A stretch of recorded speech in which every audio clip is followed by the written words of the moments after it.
Hello,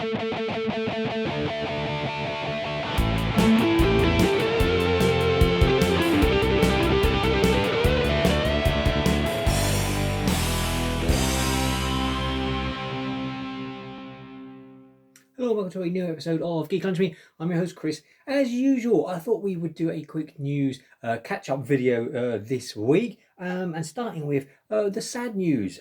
Ray Stevenson died at the age of 58, no age at all.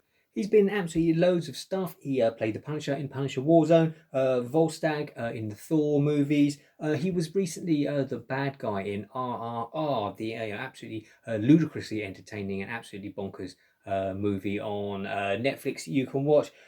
He was the voice of Gar Saxon in the Star Wars Clone War cartoons, and he's playing Baylan Skoll in the upcoming Ahsoka show on Disney Plus. And when you saw him interviewed at Star Wars Celebration recently, he seemed very excited for the show, and it seemed like he'd had a really good time, and was really looking forward to everyone watching. So yeah, an absolute shame, as I say, 58, no age at all. Yeah, sadly the passing of Ray Stevenson. So moving on to what's been happening in the geek world this week, and don't forget, if you like the video, give it a thumbs up. It helps out a great deal, gets the video seen by more people, and if you've not already subscribed, mash that subscribe button and join us. We would absolutely love to have you. So first of all, we got this absolutely gorgeous poster dropped for The Creator. I must admit, it's something that hadn't been on my radar. Wasn't aware it was in the pipeline. It's the new film by Gareth Edwards, who brought us the absolutely fantastic Star Wars Rogue One, some of the best Star Wars content we've had in years.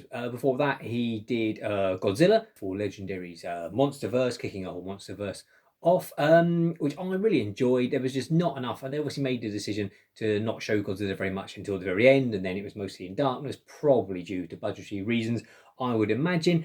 But yeah, an enjoyable flick nonetheless. And before that, he just did the absolute micro budget Monsters, which I really enjoyed, where there's guerrilla filming down, I think it was in South America, just filming on the streets, no permits at all, and then just he edited it. I think he did all the special effects and stuff himself, which is a great little, say, low budget monster movie if you've not seen it. But yes, he's now directed The Creator, which they've dropped the trailer for, which is coming to cinemas 29th of September. And it looks absolutely fantastic. The cast, Gemma Chan, John David Washington, the legendary Ken Watanabe, Amar Chadha Patel, who was recently the absolutely best thing about the Willow show that was on Disney Plus. Which we'll talk about a bit about later on, with some shenanigans going on there. And the plot synopsis says it's a war between humans and AI, and AI been in the news a lot recently. Lots of stuff going on, with AI chatbots and art and films being produced by AI, and sort of the whole sort of moral implications of that and what it could potentially lead to. So yeah, an absolutely hot topic at the moment. Obviously AI in films been done before. Terminator being the big one. Where it becomes self-aware and tries to destroy us. I'm assuming something similar is going to happen. But yeah, the visuals look, they've got a very Star Warsy feel to them. A lot of the visuals remind me of the artwork of Simon Steinhardt, who did Tales from the Loop, the book which became a TV show, and his other book, one of his other books, Electric State, which is being turned into a film by the Russo brothers. So yeah, that is The Creator from Gareth Edwards. It's coming to cinemas 29th of September, and has leapt right to the top of my must-see pile. And as I mentioned, the Monsterverse, we've also got the trailer for Skull Island, the new animated TV show that's coming to Netflix on the 22nd of June. I'll put a link to the trailer in the description below, as always, because I'm nice like that. Yeah, so it's an anime, say it's coming to Netflix. So it's about some people who get shipwrecked on Skull Island, which, as we saw in the first Kong movie, is full of all sorts of different monsters, giant insects, and of course, Kong himself. Now, I absolutely love Kong Skull Island. I think I've mentioned it before, as much as I am a huge Godzilla fan. I think of all the MonsterVerse movies, Skull Island is by far and away the best one. I must admit, this trailer doesn't do a great deal for me. The animation style, it looks cheap and cheerful. Hopefully the storyline will make up for that. But it does look like something. It looks like a throwback to the sort of cartoons we watched as kids on a Saturday morning. There doesn't seem to be a great deal of detail in the artwork. It's not the nicest looking, but yeah, we'll see. Say 22nd of June, Skull Island hits Netflix. There was also the news this week that in the run up to Indiana Jones and the Dial of Destiny coming out of the cinema, the first four Indiana Jones movies and the Young Indy Chronicles TV show is all coming to Disney Plus on the 31st of May. So that's great news for all indie fans like myself. We should be able to watch, I guess, all four of the first movies. I imagine they're going to be in 4K, hopefully with Dolby Atmos as well. And I never actually got around to watching the whole of the Young Indie Chronicles show. I wasn't massively impressed with when it first came out. It's much more educational rather than sort of packed full of adventure. And I don't think they even showed a lot of the later ones here on TV in the UK, but I know at one point they sort of edited some episodes together and made sort of mini movies out of them. So I'm assuming that's probably how it's going to be on Disney Plus. But say 31st of May, we'll be able to get our Indiana Jones fix on streaming. And talking of Disney Plus, they're doing some very annoying thing at the moment where they're going to be taking a load of content off. There are a bunch of shows that are just going to be removing from the streaming platform completely. Now, it includes Willow. Now, not a fantastic show. It had its moments, but ultimately wasn't as good as it could have been. But it sort of was, it was hyped and sort of one of their flagship shows. It's only been on there a few months, and now it's going to be going. Along with Y: The Last Man, which was, again, a massively disappointing series. The comic is much better.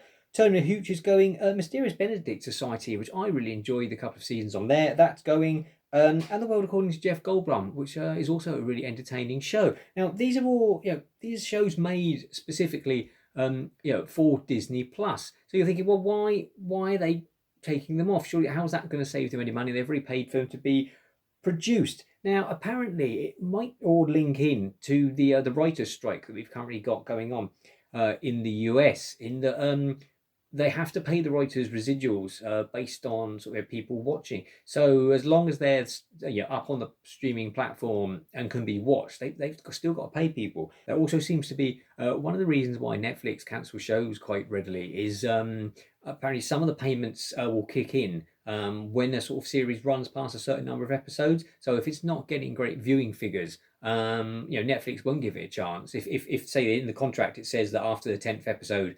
residuals start having to be paid out, then if they've got an 8-episode series, then they'll cancel it and they won't ever get that far. And, you may say, well, a lot of those shows aren't much cop and no great loss, but I would say Mysterious Benedict Society and The World According to Jeff Goldblum, a great entertainment, and more to the point, it just sets a bad precedent. We're told that physical media, is dying or dead, and this is the way forward. But you're never fully in control then of the content. You pay your money, you watch these shows. I'm sure there are people out there who absolutely love the Willow show and would want to watch it again and again. They pay their money every month to Disney Plus, and now the show's going to go, and it won't be available anywhere else. So it's not a good look, Disney Plus, and hopefully it won't become the new norm. That's pretty much it for the news this week. Stuff I've been watching.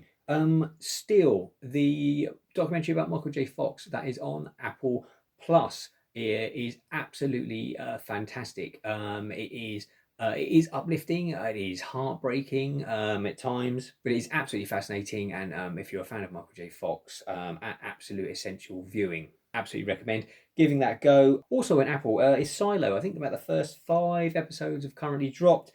Based on a series of books. Rebecca Ferguson, Tim Robbins, Common, Will Patton. It's got a great cast. It's about 10,000 people living in this big underground silo. They've been there hundreds of years. Generations of families have been born there and live there. They don't know what's going on outside in the world, but they've got the ancient laws tell them that they can never leave the silo unless if you've committed a crime, you can be expelled out. And obviously there's a mystery of what's going on, and all sorts of things like that. I haven't read the books, so I don't know how it compares. But the show is fantastic. Apple, when it first started, there wasn't a lot on there. You get the occasional, Severance, one of the best things I've seen on TV in a long time. But it's gradually getting more content on there. At the moment, we've currently got a 3-month trial. It's still not something that I would pay for on a monthly basis, but to get a month's trial, say binging Ted Lasso, Big Door Prize is on there. It was an entertaining show. I say Silo is brilliant. You've got Foundation Season 2 coming up in the summer.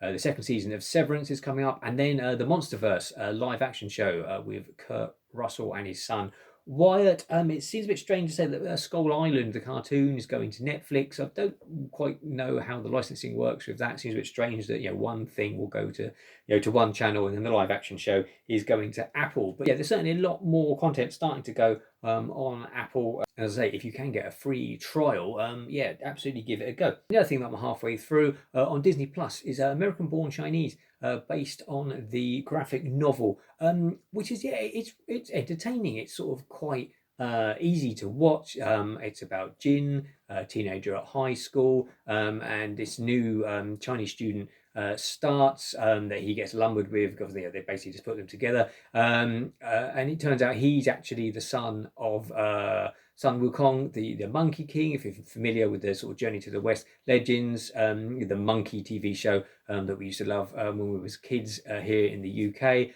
And you've got the whole, the Monkey King, the Jade Emperor, Pigsy's in it, Sandy's in it, the whole the banquet of the peaches. Does all that stuff. He's got his magic staff that that grows. So yeah, it takes all those story elements from the sort of the Journey to the West legends and puts it into a sort of teen high school drama. But it's fun. It's got some great fight scenes. It's a sort of way of getting your kids into the wuxia style, Chinese fantasy movies, and the cast is great. You've got I think nearly all the cast of Everything Everywhere All at Once. Michelle Yeoh, James Hong turns up. Ki Hu Kwan is in it as well. As I say, it's a fun, easy watch. Something to sit down and watch as a family. So that is about it for this week. I hope you enjoyed the video. Take care, and until next time, eat geek and be merry.